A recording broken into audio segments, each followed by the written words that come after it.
My mother attacked my ex-wife for having 2 miscarriages, causing our divorce and her moving away, but I never stopped loving her, and now 2 years later, I might have a second chance to treat her right. Posted by you/Throwrex husband. I, 28M, used to be married to an amazing woman, 24F. We divorced 2 years ago after dating for 1 year and being married for 3. She was, and still is, the love of my life, and our divorce is my biggest regret. The main reason for our divorce was my mother, who was a nightmare mother-in-law. I foolishly allowed her to interfere in our marriage and mistreat my ex-wife by constantly criticizing her.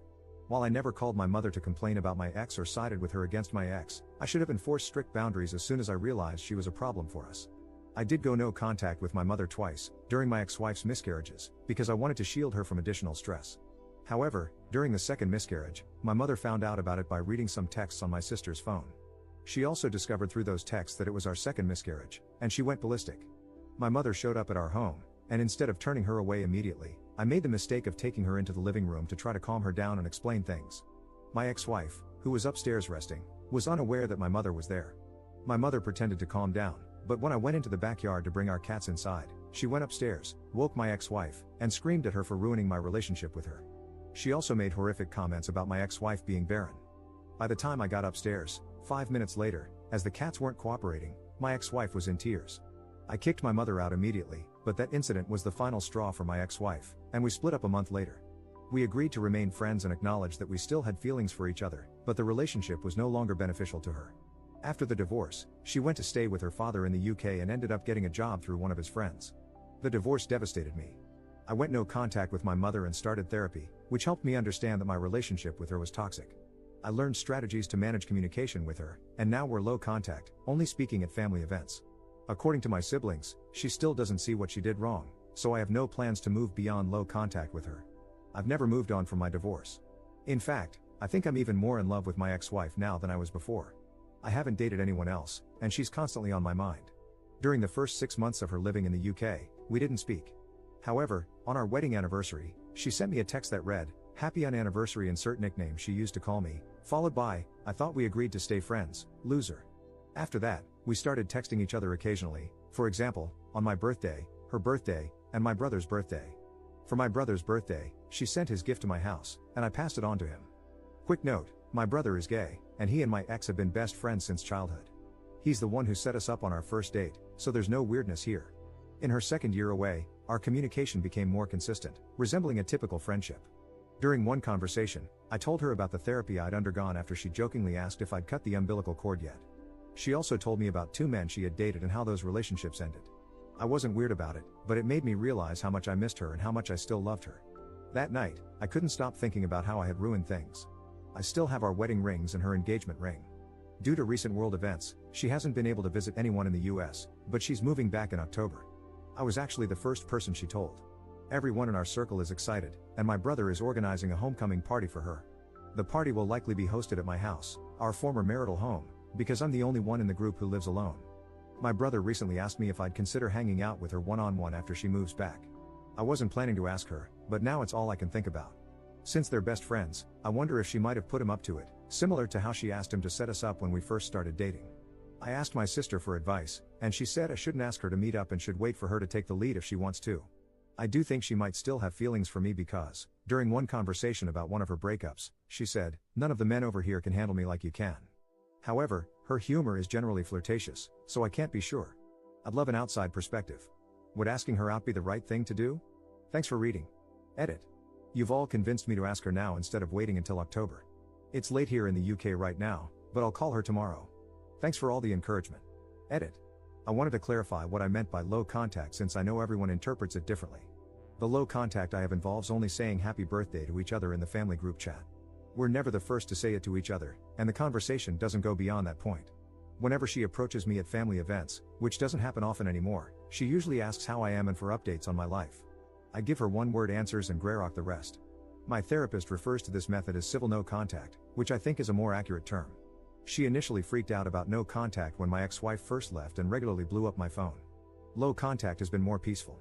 I'm aware this will likely change if my ex-wife and I get back together, and I'll be working with my therapist to create a plan for every possibility. I plan on returning to no contact after the phone call tomorrow, and I want to make it as safe and peaceful as possible. If a tiny bit of conversation is what it takes, I'm willing to do it. Update 1 day later. I asked if she'd like to come out to dinner with me when she gets back. She said yes. She even asked me what took me so long to ask, Lamau. She told me that if I hadn't asked her by the week before her return, she would have asked me out herself, so thank you guys so much for pushing me to call her. I feel like me making the first move is more meaningful, especially since I was the one who ruined our marriage. I'm literally on cloud 11 right now. We're planning to take things slow this time. We got engaged after 6 months the first time around, Lamau. I'm also going to be picking her up from THE airport. Should I bring her flowers? I also spoke to her about my mom. She was aware of the civil no contact arrangement I had, and she said she didn't mind if I kept it, but I made it clear that I don't want to anymore. I've only been tolerating my mom's presence for the sake of my siblings and their children at events, but I've decided to stop attending those events and instead celebrate important occasions with them separately. I'm hoping my nieces and nephews will harass my siblings about me being missing from their birthday parties so much that my siblings uninvite my mom, Lamau. I know I'm their favorite uncle. I apologized to her profusely, but she said she'd hang up if I kept apologizing, so I had to stop. I know this is just the beginning, and more apologies will definitely come as we start unpacking our failed marriage, so I'm trying not to max out her apology acceptance capacity just yet. She's also agreed to start couples counseling with me when she gets back. We even discussed the possibility of moving to the UK if we get married again. She mentioned wanting to stay in the town I'm currently in for the next few years because she's missed her family and friends here a lot. Her maternal family is here, but her paternal family is in the UK. Still, she said that moving back to the UK isn't completely off the table. I told her I'd follow her in a heartbeat, and she called me a nerd, Lamau. Our conversation lasted 2 hours, and she only had to go because she was taking her younger siblings out. Oh, and remember how I suspected my brother was hinting to me about her wanting me back? I was right. She admitted she'd been asking him to drop hints. I saw a comment earlier saying I should have just asked my brother to spell it out, but trust me, he's insanely annoying. I'd have to hold him hostage to get him to say anything. I know there's so much more to discuss in the month before she returns, and I'm putting together a priority list. Dealing with my mom is at the top of it. I told my ex-wife I wanted to sell the house so my mom wouldn't have my address, and I swear she wanted to reach through the screen and choke me. She loves the house and said I can't list it or even talk to a real estate agent until she gets a chance to look around again. Of course, I'm happy to oblige my queen. I also saw comments saying I shouldn't send my mom that email, the one explaining my boundaries and the consequences of breaking them. Since my ex-wife doesn't want to leave this town for the near future, and given how small the town is, it's likely my mom will run into us, either together or separately. I already run into my mom at least once a week, and we just ignore each other. I'd hope she has the decency to keep it that way, but she can't be trusted. If she crosses the line, I'm prepared to take legal action. Any advice on this is welcome. For now, my plan is to attempt total no contact in the month before my ex-wife returns. There are 4 family birthdays coming up, so it's the perfect time. My absence at all 4 events will definitely be noticed, and I'll get to see my mom's reaction. I'm also considering asking my brother and sister to sit her down and tell her not to bother me anymore, that I've decided to go fully no contact. I know some of you are mad at the civil no contact I've been doing, but it's helped me maintain the peace I needed for the past 2 years. However, I understand that everything will be different when my ex-wife is back. Thank you all so much. You're all invited to our second wedding. Edit. She found this post on Best Redditor Updates, Lamau. She called me a total nerd. She also wants me to thank you all for convincing me to call her instead of waiting until October. And she told me to call her my girlfriend instead of my ex-wife, so that's what I'll be using from now on. Edit. I'm fully aware that my mom is racist. By closet racist, I meant someone who's kept it hidden effectively for so long. She's also just a complete weirdo in general, so there are multiple reasons why she doesn't like my girlfriend and my brother's boyfriend beyond race. She hates my girlfriend because of her messed up family background and her miscarriages, in addition to race. She also dislikes my brother's boyfriend for being into motorbikes and smoking pot. She's incredibly absurd, so at the beginning, I wasn't sure if it was racism or not, but now it's pretty obvious. My sister's boyfriend is also black, he's my girlfriend's cousin, we set them up, lol, but he refuses to meet my mom because of how my girlfriend was treated. Interestingly, she's never commented on their relationship. Edit. I doubt any of you are still lurking here, but I thought I'd give a mini update.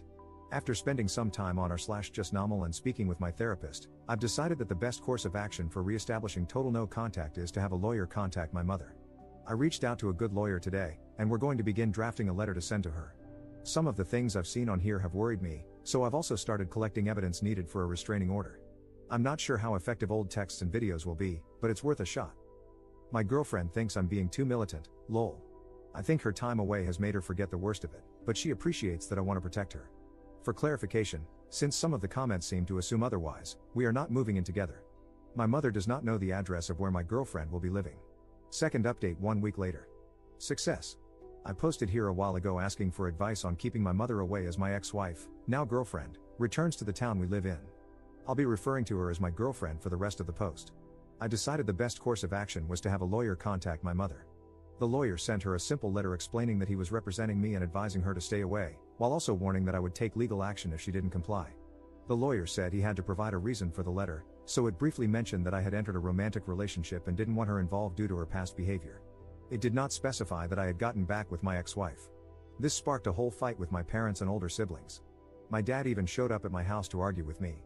He kept going on about how hurt my mother has been during the 2 years I've been mostly no contact with her.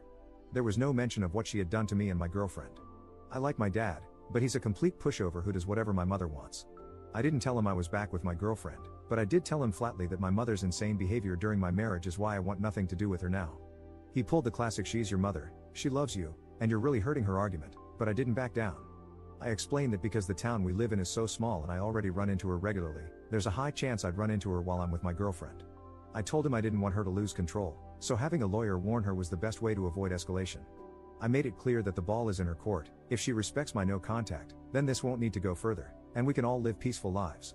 Eventually, my dad agreed with me. Before he left, I also told him never to show up at my house unannounced again. He promised to explain the situation to my mother and tell her that if she behaves, I won't take legal action. My older sisters have all called me to insult me, but I sent them the same text telling them to mind their own business, and the harassment stopped. It's been a day since all this happened, and my father said my mother agreed to leave me alone. While I can't completely trust her word, it's a start, especially since last time I tried to establish no contact, she went off the rails. I've already spoken to a realtor about getting my house on the market by mid-October. I'd like to sell it sooner, but my girlfriend wants to have a look around first, so I'm waiting. I plan to move to a neighboring town where I can keep my job, see my friends, and stay in touch with the family members I'm close to. I won't be attending any family events where my mother will be present. Missing my nieces and nephews' birthdays will be tough, but I'll visit separately to give them their gifts. So far, so good, it's been a tentative success. There's still a month before my girlfriend returns, so I have time to handle any issues that might come up before then. To clarify, my girlfriend won't be moving in with me, and my mother doesn't know where she'll be staying. Here's to more successes. Third update 1 month 1 week later. Hello, everyone. Sorry for keeping you all waiting. My girlfriend has been back for a week today, and it's been the best week of my life. I picked her up from the airport last Saturday. I brought her a gigantic bouquet of daffodils, and we both cried, lol. Seeing and hearing her again in person was so surreal because I'm so used to speaking to her over video calls. Her accent has become more British now, and it's so cute. The drive back to our town was challenging because I had to keep my eyes on the road, but I wanted to look at her the entire time. We had the homecoming party at my place, our old marital home, on Sunday, and it was amazing. It felt just like old times when we were still married and hosted our friends. She stayed to help me clean up with my brother and, unfortunately, her older brother too, who does not like me. She wanted to come over and have a look at my house before I put it on the market, and we did that on Tuesday.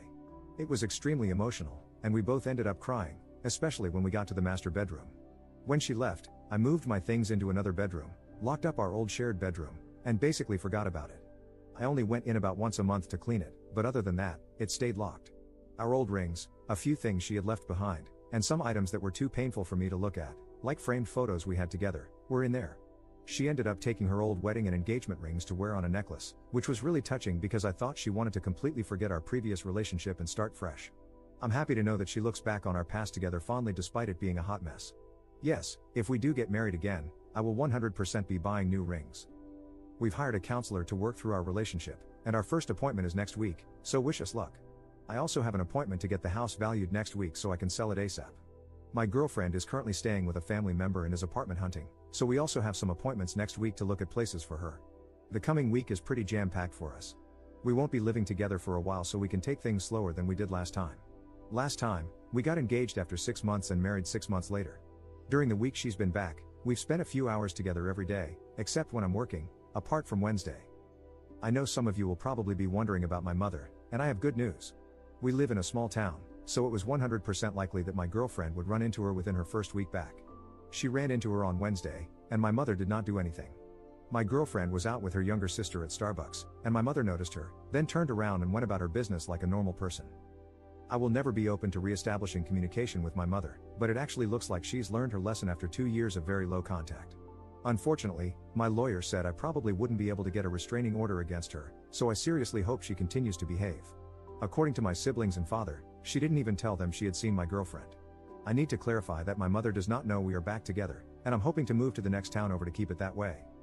Once again, thank you all for your support and encouragement. I will be eternally grateful that you convinced me to ask her out back then instead of waiting until now. She wants me to thank you all too. You're all awesome. Comment update 4 months later. We moved in together. My girlfriend couldn't find an apartment she liked, so we decided to live together again. Other than that, there are no new developments.